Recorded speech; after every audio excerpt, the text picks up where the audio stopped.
ہے اور یہ کنٹرولڈ ہے. اللہ الذی خلق السماوات والارض فی 6 ایام خلق السماوات والارض وما بینہما فی 6 ایام ثم استوى علی العرش.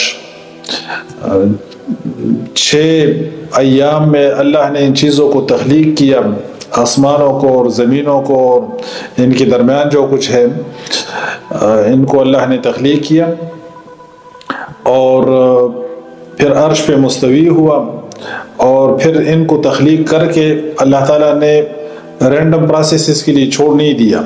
یدبر الامر من السماء الى الارض، رینڈم چیزیں نہیں ہے اور تکے نہیں ہے کائنات کے اندر. جو کریٹر ہے وہ ہر ذرے سے خبردار ہے، ہر ذرے کو کریٹ کیا، ہر ذرے سے خبردار ہے، اور ہر ذرہ اس کے کنٹرول میں ہے. یدبر الامر من السماء الى الارض، کریٹ کیا چیزوں کو اور ان پہ اس کا علم حاوی ہے، ان پہ اس کا کنٹرول ہے، اور وہ تدبیر کرتا ہے، وہ چلاتا ہے اس نظام کو. یدبر الامر من السماء الى الارض، وہ تدبیر کرتا ہے آسمان سے لے کے زمین کی طرف جتنی چیزیں ہیں، ان ساری چیزوں کی تدبیر کرتا ہے وہ. تو رینڈم کوئی پروسیسز نہیں ہے کہ چیزیں خود بخود چل رہی ہے اور کہیں پہ کیڑے خود بخود بن رہے ہیں اور کہیں پہ کھوتے خود بخود بن رہے ہیں، ایسا کچھ نہیں ہے. جو کچھ ہو رہا ہے سب کچھ اس کے علم میں ہے، اور سب کچھ اس کے نالج میں ہے، سب کچھ اس کے کنٹرول میں ہے.